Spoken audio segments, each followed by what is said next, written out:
you're clear to disconnect the headset. We'll see you on the left with the pin. Thanks a lot.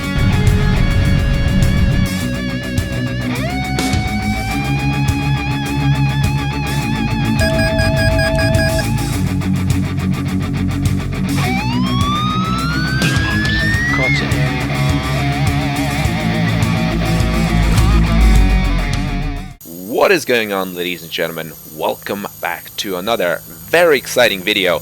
Today, me and my friend Muzz, we are flying a pair of Su-25s and we're going to be conducting a low-level strike in behind enemy lines onto a number of self-propelled artillery systems, the Mstas, which the Russian forces currently have here in this town of Fedorovskaya. We are effectively taking off from Anapa over there. This is NATO-controlled territory, and then we're heading in low level, first of all in towards waypoint 1, and then dropping down low level into the target area, waypoint 2. Now, this is of course supposed to effectively mimic and simulate the sort of threats which are faced by real-world Su-25 pilots on both sides of the conflict currently in Ukraine. And we are effectively supposed to try and get in, sneak in super low level and not die. As you can see, the threat rings from the surface-to-air missile systems, the myriad of SAM systems which are positioned around here, effectively simulating a sort of integrated air defense network.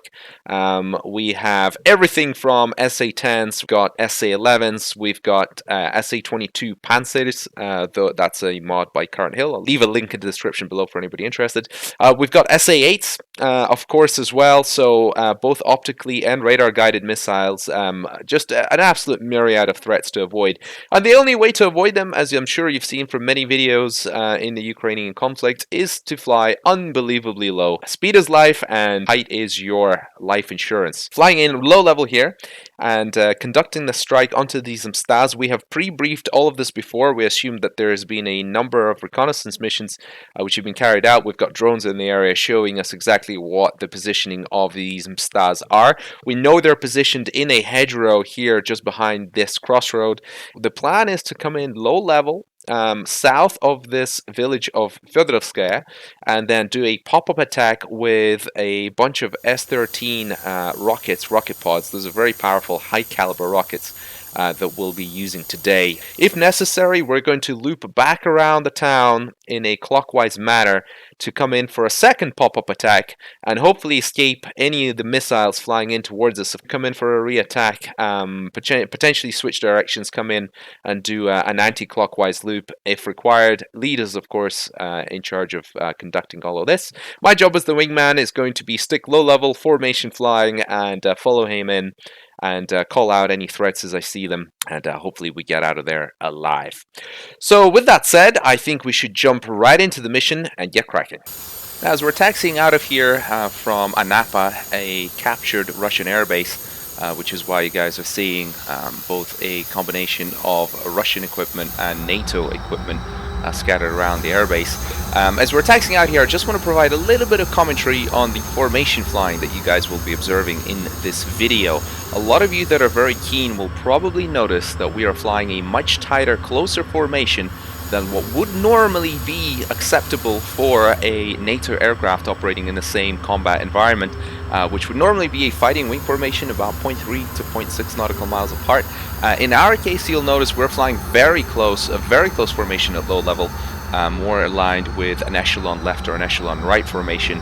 And I haven't actually done this specifically for cinematic purposes. This is the way the Su-25 pilots are flying for real on both sides of the conflict. They're always very close to each other, and my only guess is that they fly so low in between treetops and in close to power lines that it's actually better to provide mutual support by being close to each other and not lose sight of each other as one guy passes in between the trees or something along those lines.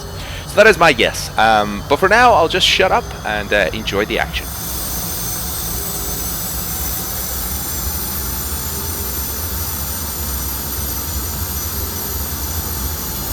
Tunes ready. Copy. Thrust set 70 on the brakes.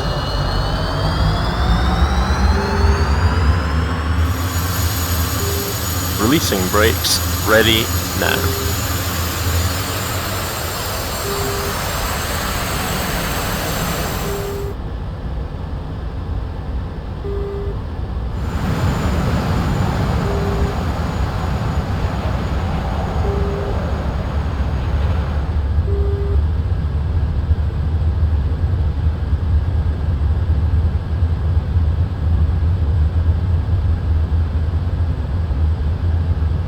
is airborne.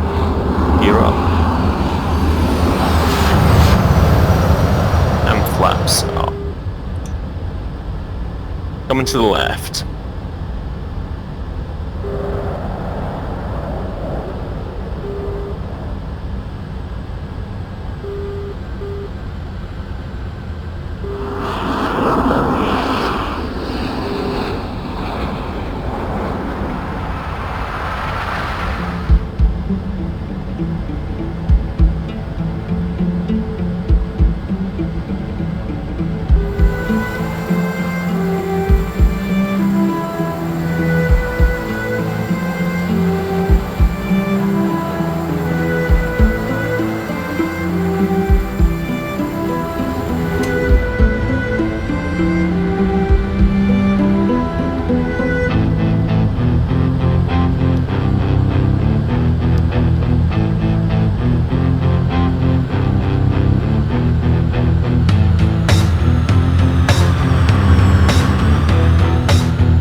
Copy that. Same.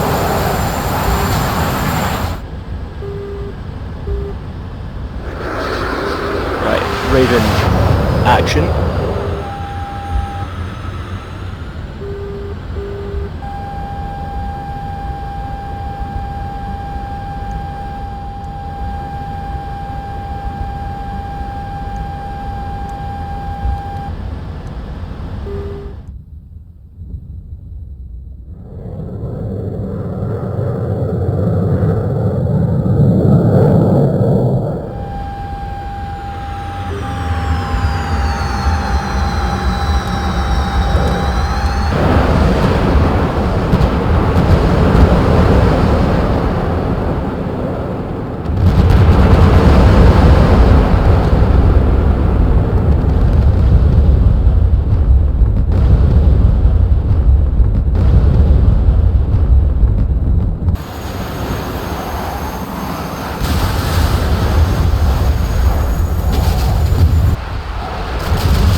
going north.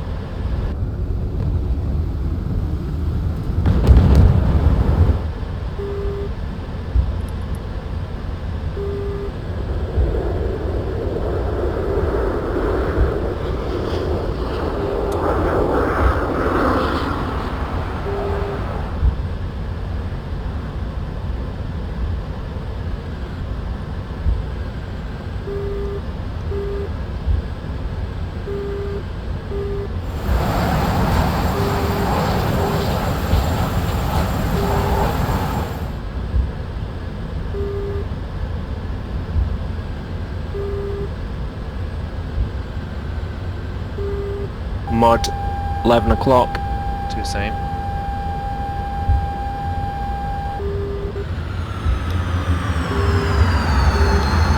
Coming up.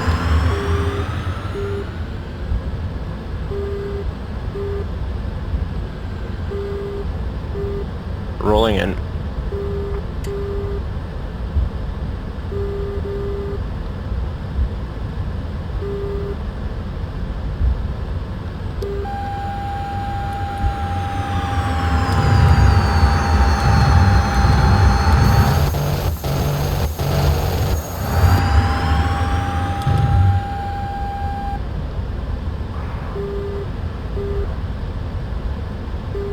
Right, one's coming off to the left, to the right.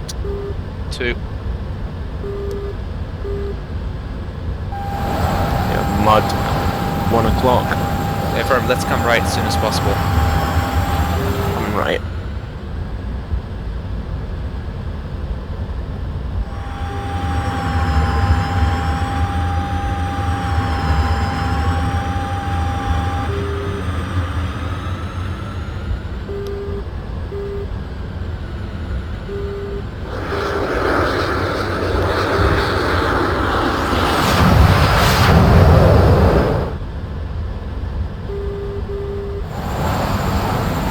Come left. Got lots of fire from that side, from the town. Come left. Yeah.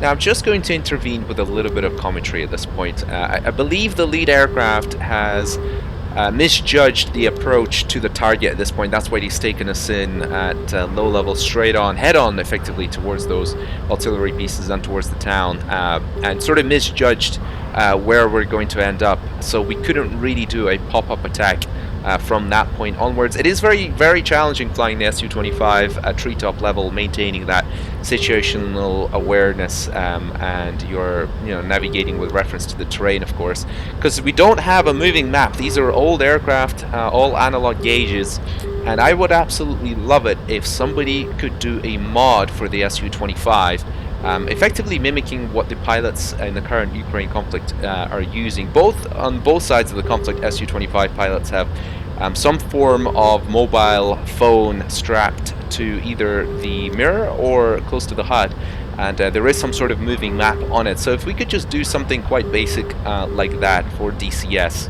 that would be fantastic. So we ran out of flares at this point. We decided that we're going to attack the BTR that's positioned on the crossroads there. The lead aircraft has misjudged the crossroads that we were talking about, and has taken a couple of shots there where there's effectively nothing.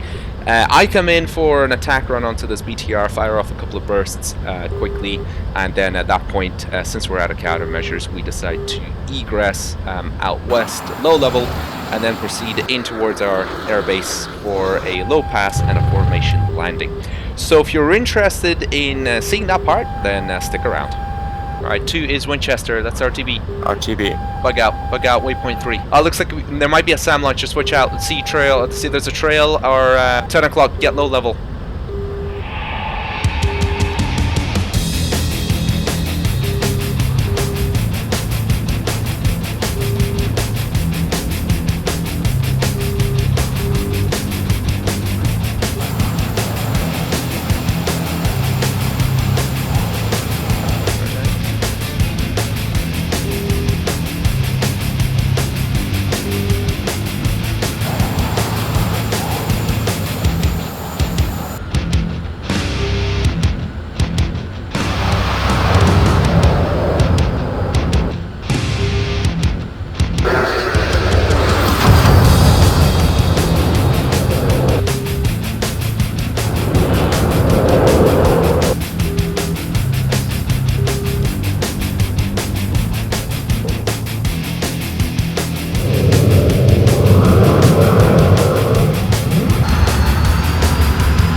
well, that's it for this mission, folks. I hope you've enjoyed it. It's been a blast flying this one, of course, as you can probably tell. If you guys are interested in seeing any other Su-25 missions in particular, or if you've got any cool ideas for some scenarios, please make sure to comment them down below, and also please make sure to comment down any kind of interesting details that you know about these Su-25s flying super low level, and the sort of techniques and tactics that they're using, except for the lobbing missiles part, because obviously that isn't quite that interesting to do in DCS. Of course, I know that they do that to preserve their own life, effectively using aircraft as sort of airborne artillery.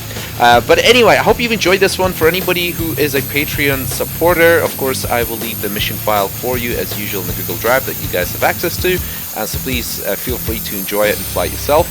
But otherwise, that's it from me. Hopefully, I shall catch you all in the next one. Adios.